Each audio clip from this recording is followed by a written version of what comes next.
our Masters of Ceremony, Dr. Jimmy Paul, and of course our ex-president, Ma'am Leopoldo Lamsis, to Honorable Mayor Benji Magalong, to Honorable Governor Melchor Niklas, represented by Dr.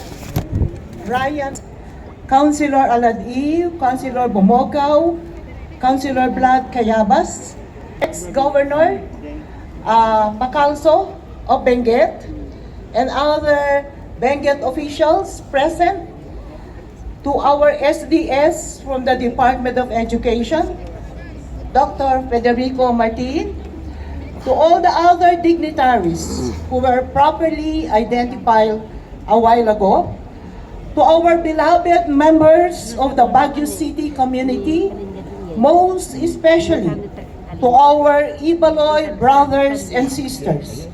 Good morning to all of you and happy 14th Ibaloi Day.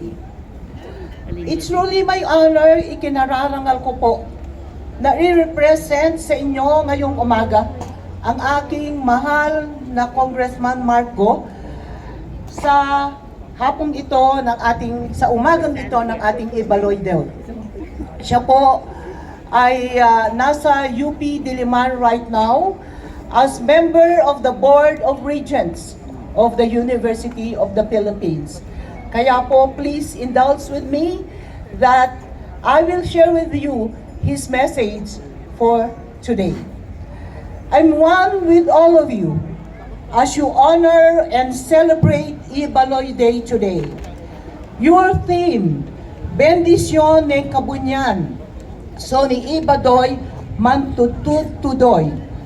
The blessings of the Almighty to the Ibalois pours continuously is a fruitful or a truthful statement as God our Kabunyan has been truly faithful to the Ibalois. Psalm 103 verses 17 to 18 reminds us, and I quote, "But from everlasting to everlasting, the Lord's love is with those who fear Him, and His righteousness is with their children's children, with those who keep His covenant and remember to obey His people." May your generations increase as Kabunyan blesses the works of your hands. This day, like every February 23, commemorates the landmark of the U.S. Supreme Court decision on the concept of native title in 1909. The court recognized the indigenous land rights of then Ibaloi chieftain Mateo Carino. This decision became a legal doctrine that has influenced world policies on indigenous people. Palakpakan po natin ang ating Ibaloi community na ito po ay naging landmark law hindi lamang po sa Pilipinas kundi sa buong mundo.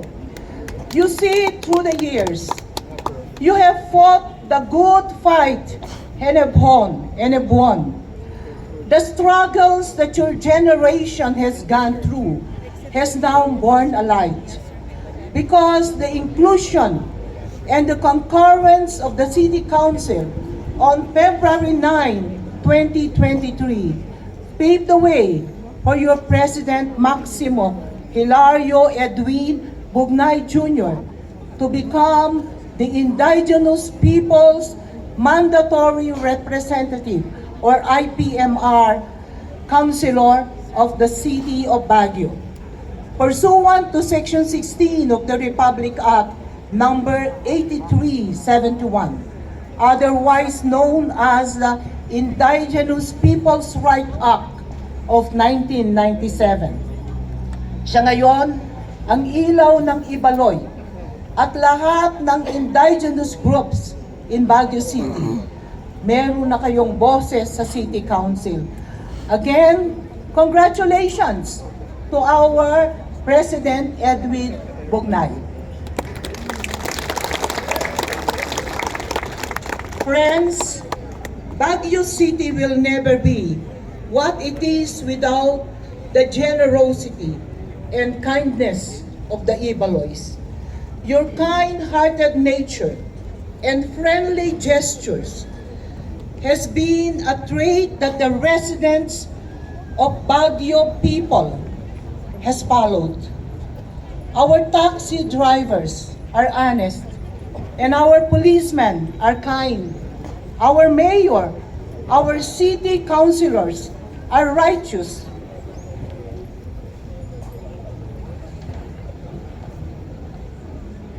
We are all one for the love of Baguio City. Our people are our biggest assets because the Ibalois had shown us the example of kindness.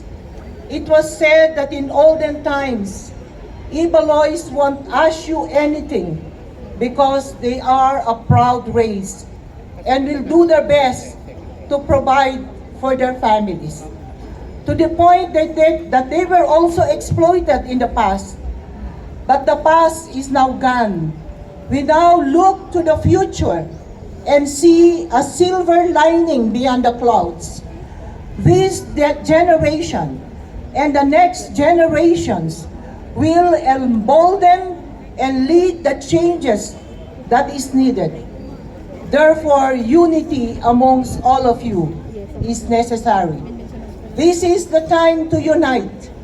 As Andrew Carnegie famously said, teamwork is the ability to work together towards a common vision. It is the ability to direct individual accomplishments towards organizational objectives. It is the fuel that allows common people to attain uncommon results.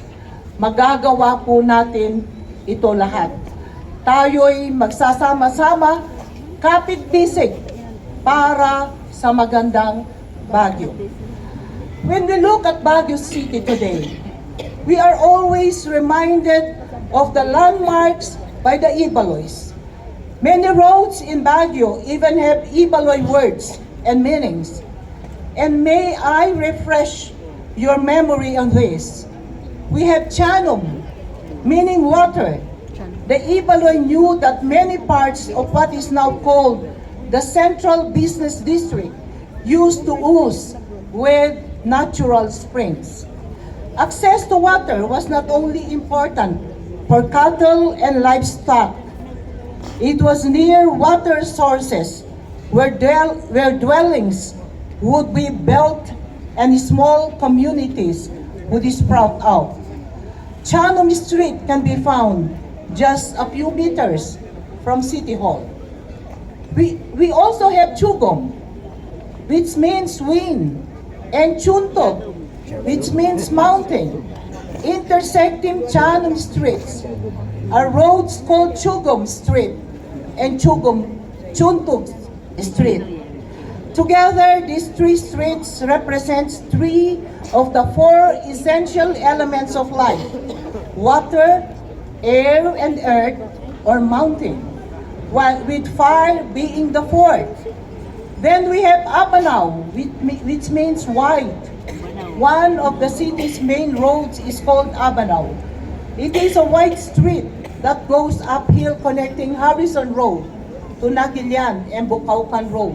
Otek means small, true to its name. Otek is a short street that connects Burnham Park to City Hall. This is also where Baguio Rizal Park is located. Kayang, which means high. Kayang is a street on the hill behind the Baguio City Market, leading up to City Hall. It is accessible from Abanao Road. Isad or Gisad, a condition when a priestess is possessed by a spirit during a religious rite. Gisad Road runs parallel to Harrison Road on the west side of Burnham Park, while Gisad Road is accessible from Bukaucan Road. Actually, these two roads cause a lot of confusion. especially when ordering from fast food delivery services, because they do sound the same. Then we have Bukawkan, wherever something has been removed. Bukawkan is that wide road that connects Abanao-Naguilya Road, officially named Quirino Highway, and Magsaysay Road on the Tranquil heading towards La Trinidad side.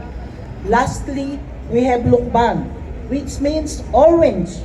Lukban is that area of Bonifacio Road near St. Louis University, where a lot of residences cum dormitories are located. It is probably named thus because of the color of the soil, which is mostly clay.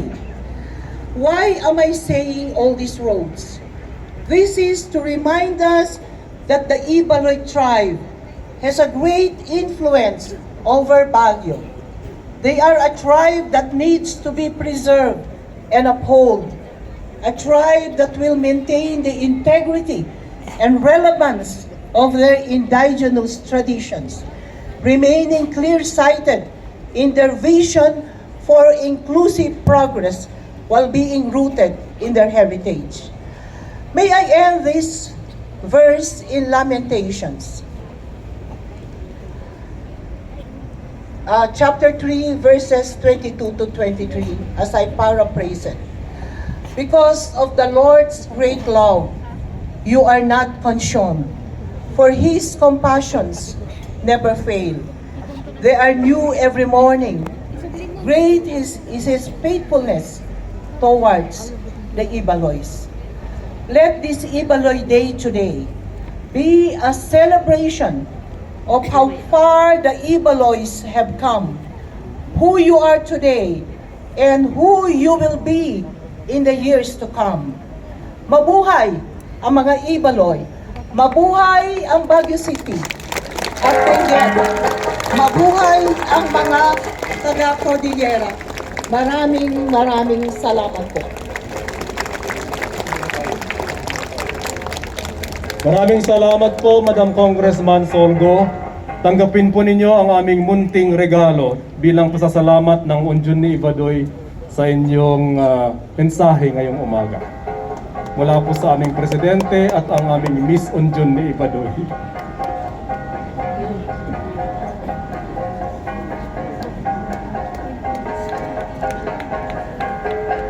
Thank you po.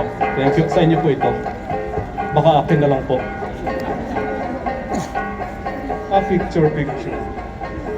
No, let's go. Picture. Kunchak to picture. Ano saan tayo?